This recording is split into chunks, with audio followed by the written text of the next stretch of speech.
Hey everyone, my name is Tad Milnicki. I'm the Chief of Risk and Revenue with Infinite Ranges, and I'm here today with Fasoo CTO Ron Arden. Ron, how's it going? Great, Tad. Good to see you. Yeah, it's good to see you as well. And Ron and I are here today to discuss with all of you the recent Cybersecurity Executive Order that was released a couple months ago by the Biden administration and how that affects the way we look at data security, particularly since Ron and I are both ardent practitioners of data security, governance, and compliance. And I think one thing that really binds us, Ron, is our mutual belief that if you keep the data secure, if you maintain certain levels of data transparency and control over that data, a lot of the cybersecurity problems and supply chain problems that we're seeing in the market today are you're able to mitigate them, but if something does occur, you're able to manage it if you understand the data and if you can control the data. You have any initial thoughts as we jump off here? I think you're correct, Ted. I mean, the two key things are you need to figure out what data you have, what's sensitive, and then control it. And once you've got that through controls like encryption, then regardless of what happens with that data, you're protected. I think that's the key messages. I couldn't agree with you more. I think it's really interesting because when we discuss the data aspect of things, what you have, where you have it, who has access to it, and can you differentiate between the critical content and the non-critical content really becomes the linchpin of these compliance frameworks. And I think it's interesting, right? Because we're seeing a move towards controlling the data and really enhancing data privacy and accountability worldwide. It obviously started over in Europe with GDPR, and that has migrated throughout state and local ordinances. We obviously have CCPA in California, New York Shield on the East Coast, and then a plethora of other states have chimed in over the past few years to try to drive that level of data understanding and accountability. And then, I think what really started to take hold inside the federal government was the push towards CMMC by the Department of Defense to bring some level of accountability to the defense industrial base. Which, in my opinion, really leads us up to the executive order that we're going to be reviewing here in a moment, and you'll be expanding on. So, Ron, we're going to come back to you in a second. But so thanks so much for being here with me. This is just a short bio on me. No real need to spend a lot of time there. But now we're going to come into the risk profile that we've put together for you guys. And I think that this is really critical for us to start out and take a look at. Because what we're seeing here is not only a convergence of government at the state, the local, and then obviously now the federal level looking to bring cybersecurity accountability into the market. But we're seeing this at a time where obviously the COVID pandemic and this conference included have driven us deeper online, deeper onto the cloud, deeper onto a reliance of distributed technologies that allow us to work from home, to work from anywhere, which have forced people onto legacy systems and hardware that was not necessarily meant to handle our business. Our personal routers at home are now carrying a lot of the responsibility for bringing data into our computers and bringing it out to the world at large so that we can continue, obviously, to do business anywhere.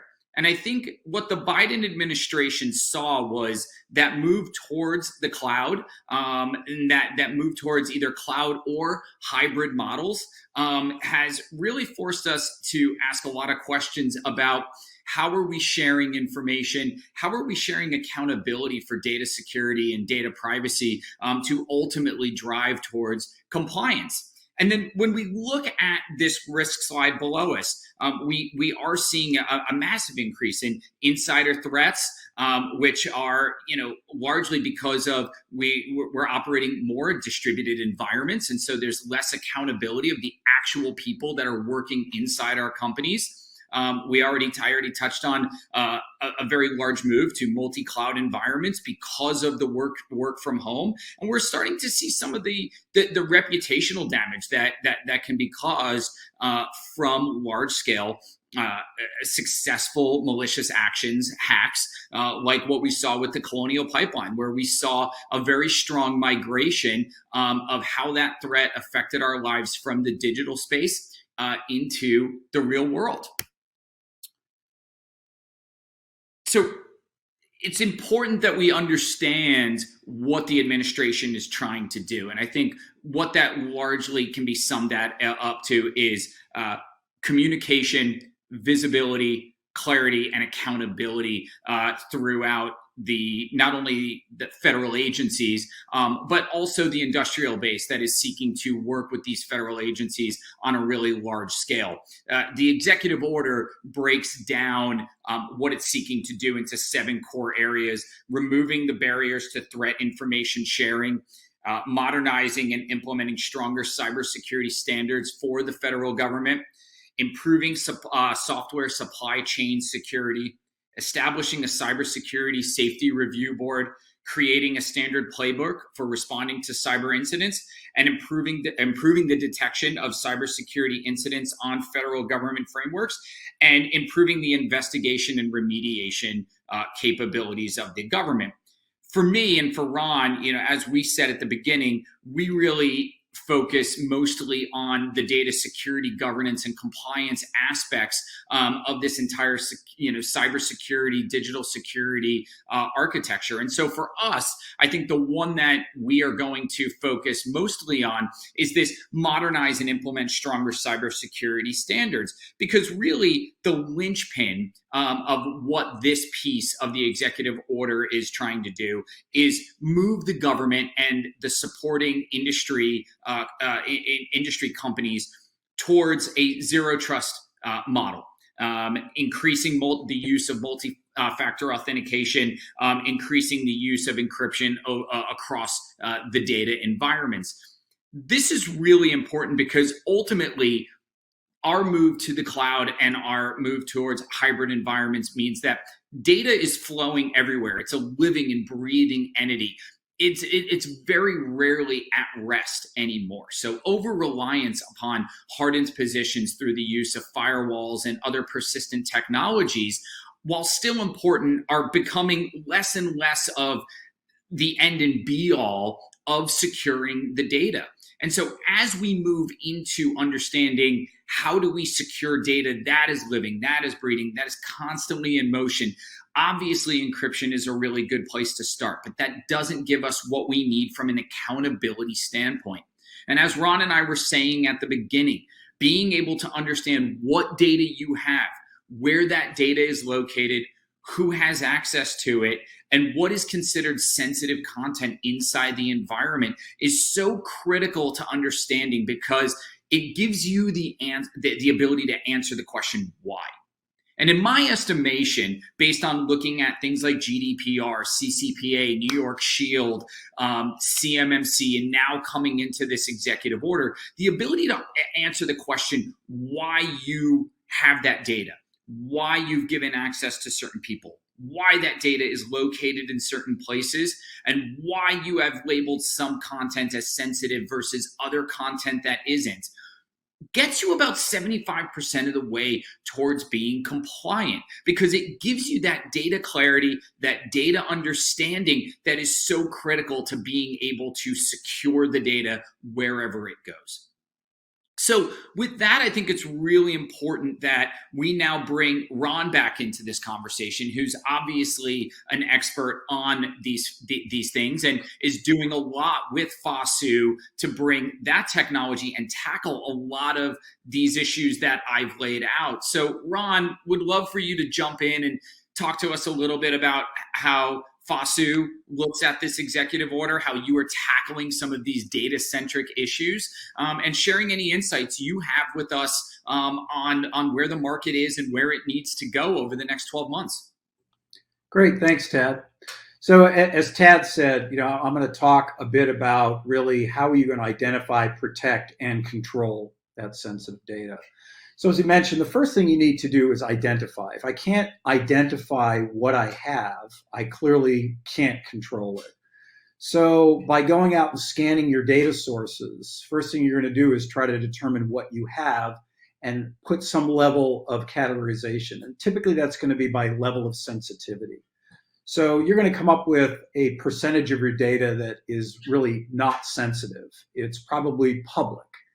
And then once I get into levels of sensitivity, I might have something like internal use only, where anybody in a particular organization could have access, all the way up to something that might be top secret, which may have a limited set of people that I want to access it.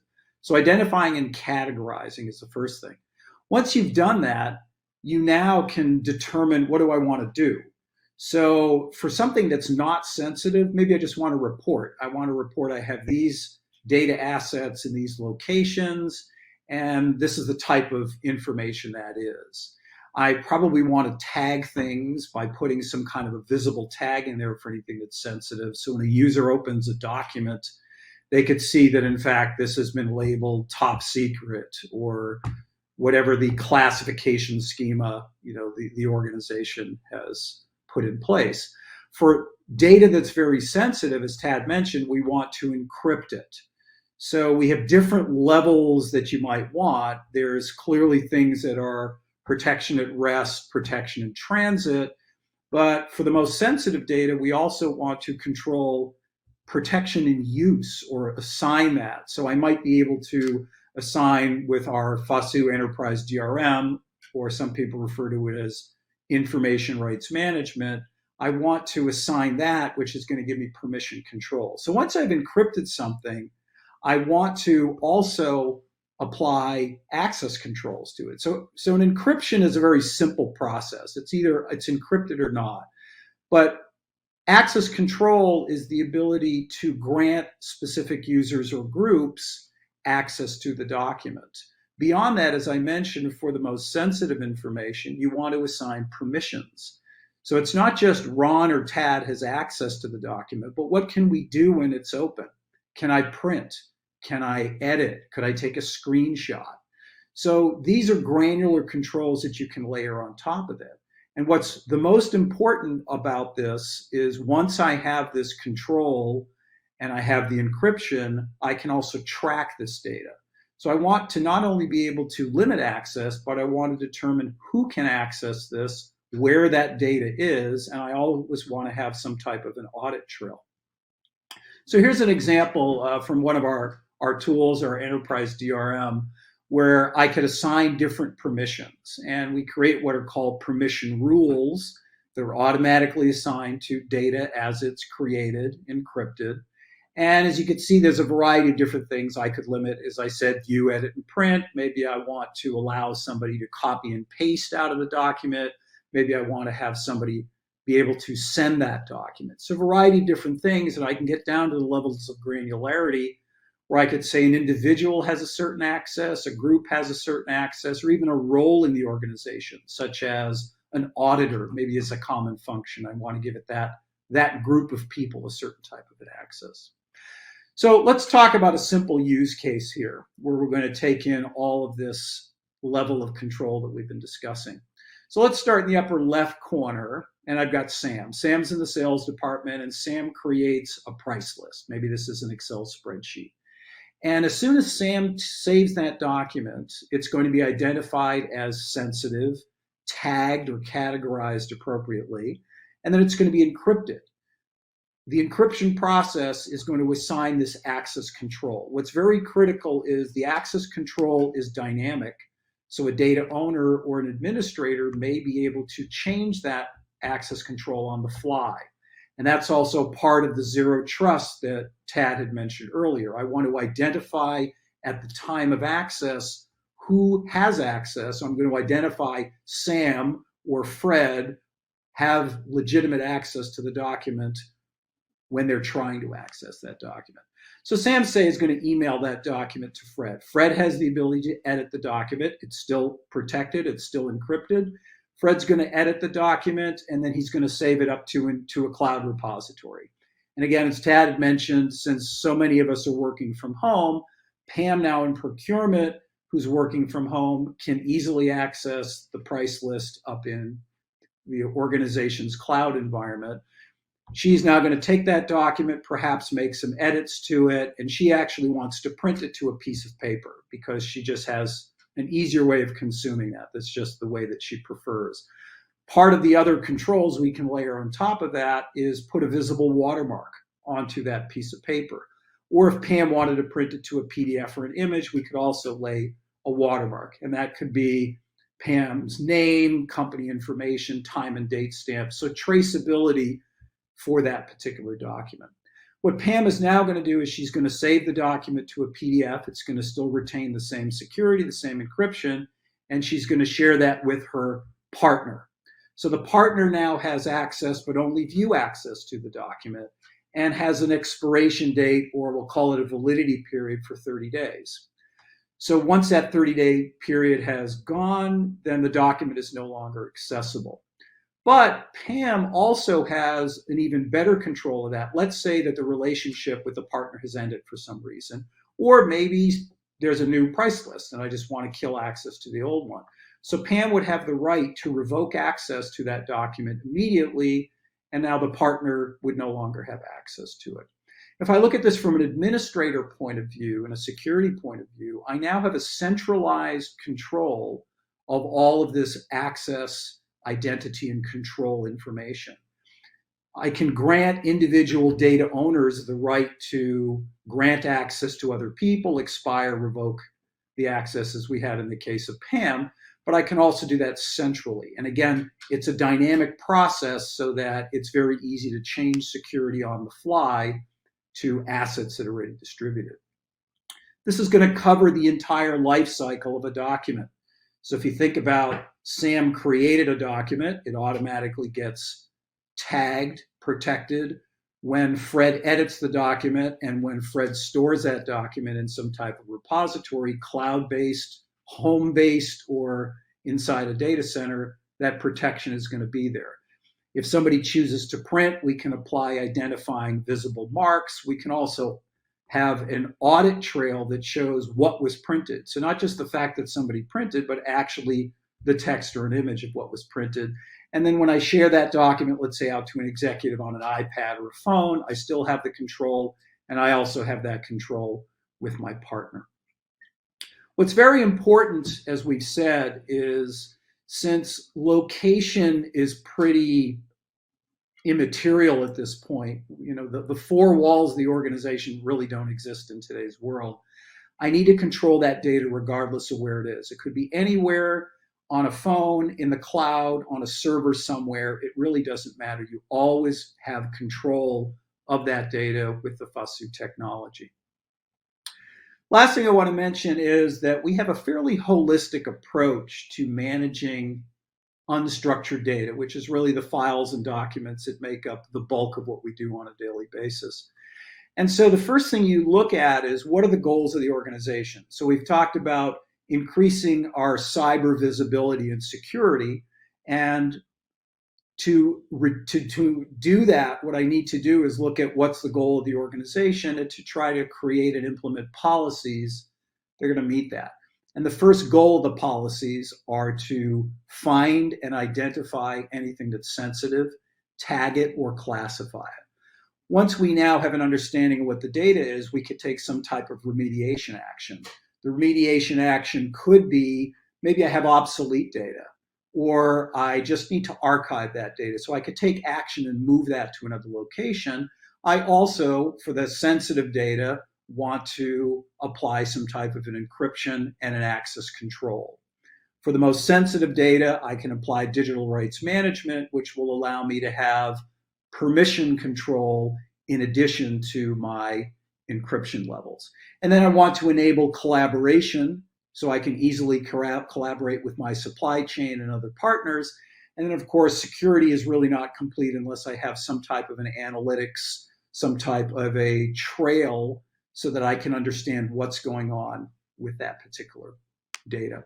So really, to sum up, what we're trying to do is understand where your data is, what the data is, tag it appropriately, apply controls to it to ensure that it's encrypted, it's always under your control, and then I can grant additional permissions and expiration so I can guarantee that only those users that are authorized at the time can have access to that particular file.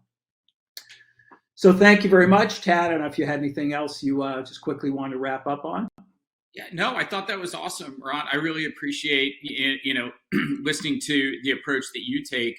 I think we're definitely aligned in our belief that good data governance and proper data governance is cybersecurity. It is part of the security architecture. I think sometimes in the past it was kind of seen left out because organizations were really in the growth mindset around data. And now we're slowly looking at it and saying, well, now we have to be in the control and maybe the minimize mindset.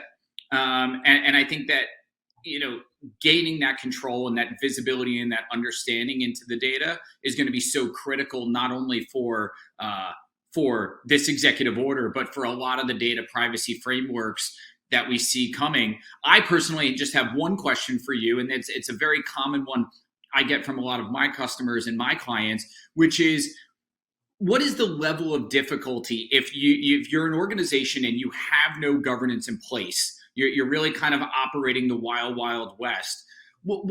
Is it a heavy lift? What does it look like to get control of your data? I think it's not as complex as people think. I think you have to start with identifying what it is and where it is, and then it's fairly easy to take the steps beyond that. Yeah, that's awesome. I couldn't agree more. Well, I hope you guys can tell Ron and I are both pretty passionate about this, and we're always happy to have discussions on these topics and more. And so, Ron, thanks so much for inviting me to be here today with you, and very exciting. Thanks so much. Thanks, Tad.